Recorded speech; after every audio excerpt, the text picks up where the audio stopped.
You are watching QTV and this is the news with me, Jenna Basonko. Our top stories. Gambian women advocate for more representation in decision-making processes during a retreat on constitutional review document. A one-day symposium on the theme Culture as a Basic Tool for Economic Development. 19 countries in West and Central Africa begins a 3-day convergence on regional communication. Those are our top stories, and now the news in detail. Stay with us.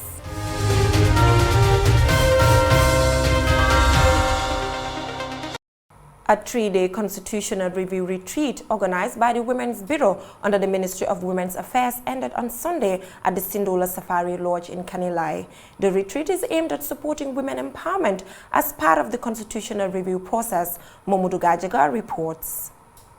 The event brought together women leaders, advocates and activists to look at the constitutional review document, ensuring that it is gender responsive and empowers women.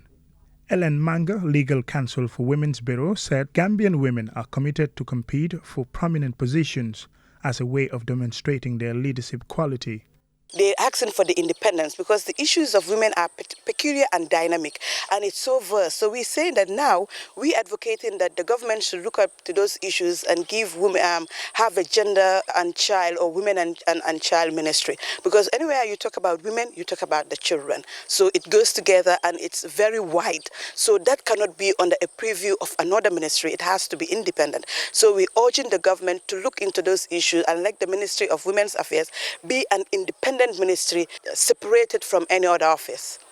Fantabai Seka, Executive Director Women's Bureau, expressed delight towards UNDP for funding the Bureau to undertake such an initiative for Gambian women to express their willingness and contributions to national development. She also said the Bureau will make all possible means to make sure women's issues are always heard. We are developing a position paper that we will hand over to our minister, who is the vice president, to forward it to the commission. And then from there, we'll take that position paper and sensitize women as we move on.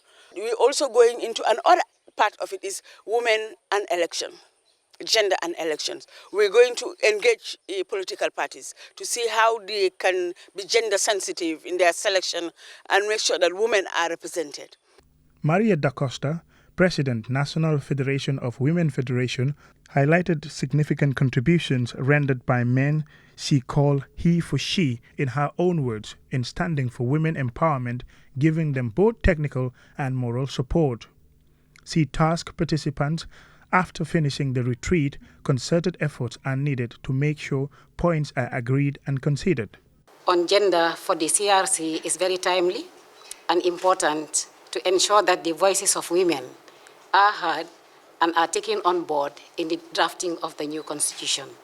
The review, critique, and detailed analysis of the issues raised were very enriching, and all participants demonstrated real commitment as women and the few representing the majority not present here to ensure that all critical areas are adequately dealt with to ensure that the next constitution of the Gambia is gender sensitive and for sure would carry a gender face. Speaking earlier, the governor of Lower River Region, Madam Fatou Jammeh Toure, expressed gratitude towards the high level of maturity demonstrated by the women. She emphasized her expectation towards the CRC in creating a space for a 30% quota women participation in all levels of decision-making in the country. The fact that the Constitution is more difficult to change than regular laws and are not subjected to the changing policy preferences of political parties, meaning that specific provisions to protect and promote the rights are more effective than statutory laws alone. These constitutional provisions that protect the right of women have the potential to shape the content of legislation and executive policy decisions favorable to women's equality. This retreat is seen by many as one of the most important chances for women to highlight some of their difficulties and sufferings that the 1997 Constitution failed to address and now needed urgent redress. The points highlighted will be handed over to the Vice President, who is expected to extend it to the Constitutional Review Commission for consideration. Mamudu Gajaga, QTV News. Dozens of youth on Saturday gathered at Alliance Franco-Gambian for a one-day symposium on the theme Culture as a Basic Tool for Economic Development.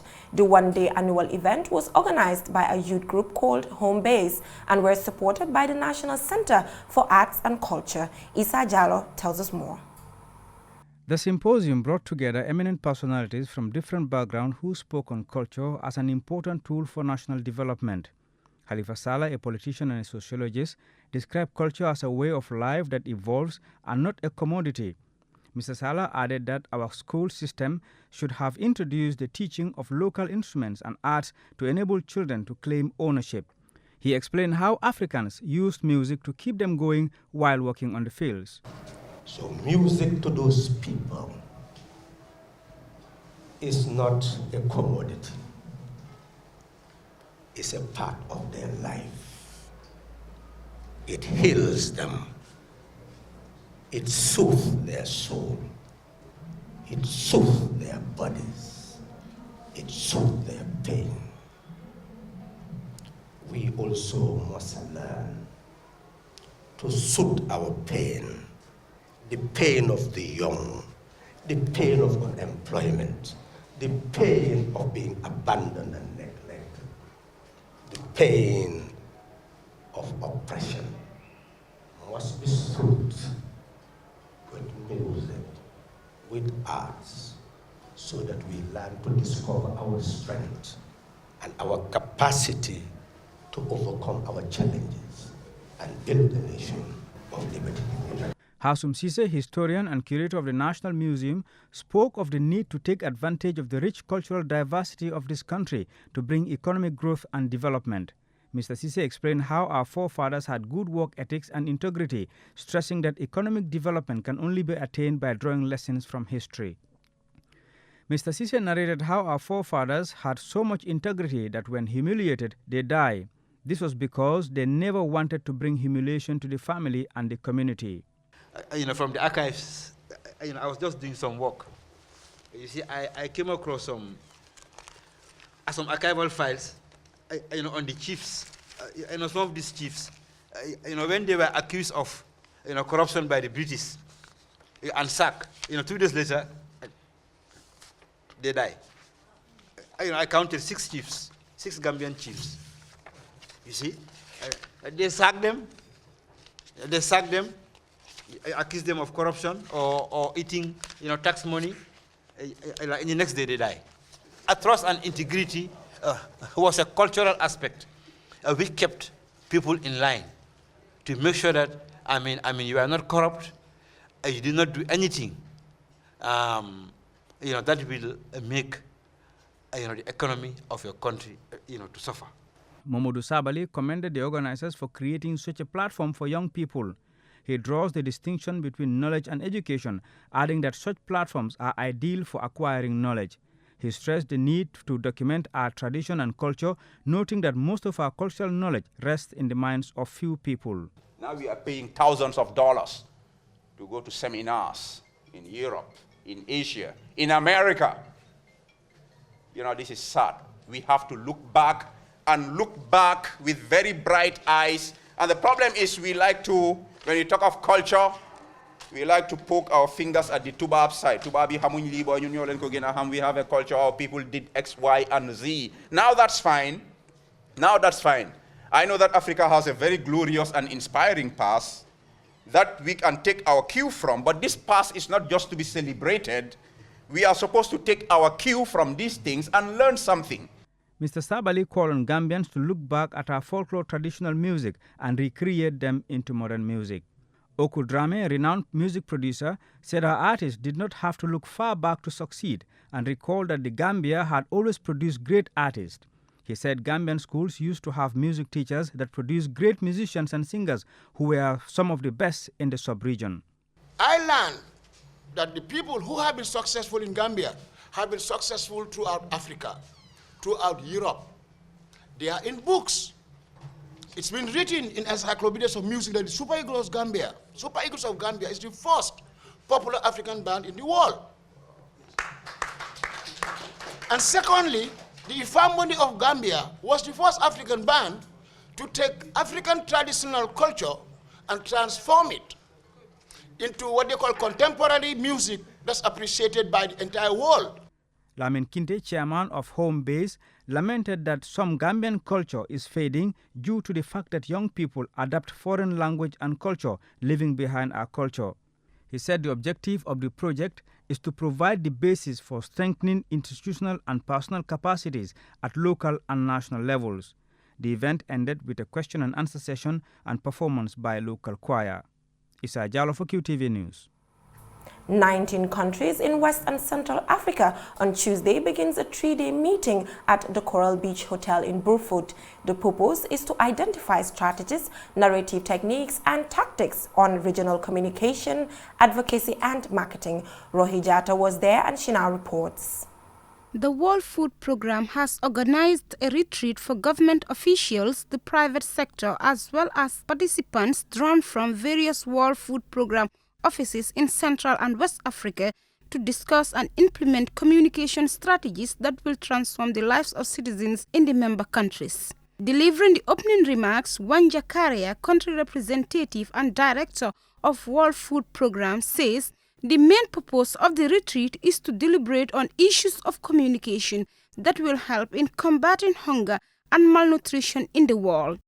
She says her office is committed to ensuring that countries achieve zero hunger in 2030.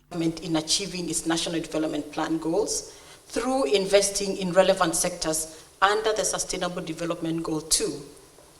A new and critical area for us will be to develop our social protection programs with a focus on mainstreaming the National School Meals Program, which is actually our biggest safety net program.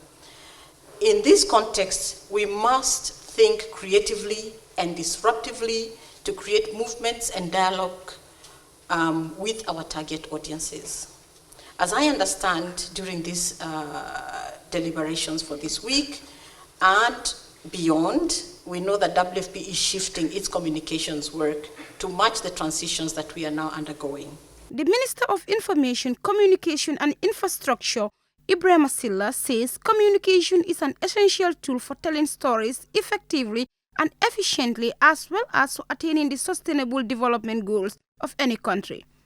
We live in a world of plenty, where individuals own billions, where there are fishes in the oceans and rivers, multitudes of vegetables and fruits, and yet 821 million people, 1 in every 9 persons around the globe, still go to bed hungry each night.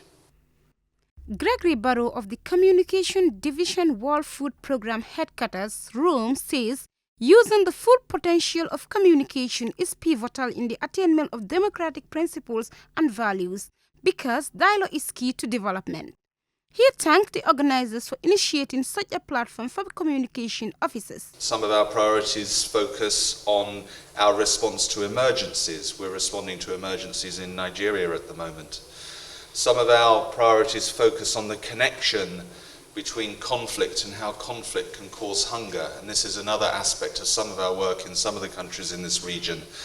And some of our priorities focus on the link between our humanitarian emergency work and the longer term development, and then beyond the longer term development, the extent to which we work in partnership with governments, the private sector and others in this region to really push forward to our ultimate goal of those sustainable development goals and the 2030 target of zero hunger. The Deputy Regional Director, Dakar Regional Bureau, Peter Musoko, says creative communication is crucial in telling compelling stories that break barriers and change lives. He says World Food Programme is working hard to ensure food sufficiency in the world. Our mission at the World Food Programme is contributing to achieve a world with zero hunger. To attain this goal, we need to increase the commitment around the issues of food and nutrition security. We must influence policymakers and we must convince governments that they must focus on ending hunger here in the Gambia, across the West and Central African region, the African continent and the world as a whole. We want to put the 821 million hungry people in the world at the heart of every political discourse and in the heart of our actions. For QTV News, I am Rohi Jata. Before we end this news bulletin, we recap our main stories. A 3-day constitutional review retreat organized by the Women's Bureau under the Ministry of Women's Affairs ended on Sunday at the Sindola Safari Lodge in Kanilai. The retreat is aimed at supporting women empowerment as part of the constitutional review process. Dozens of youth on Saturday gathered at Alliance Franco-Gambian for a one-day symposium on the theme Culture as a Basic Tool for Economic Development. The one-day annual event was organized by a youth group called Home Base and were supported by the National Center for Arts and Culture. 19 countries in West and Central Africa on Tuesday begins a 3-day meeting at the Coral Beach Hotel in Burfoot. The purpose is to identify strategies, narrative techniques, and tactics on regional communication, advocacy, and marketing. That is all we have for you in this edition of QTV News. Do join us tomorrow, same time for more news. Do stay tuned for more interesting programs. Thanks for watching.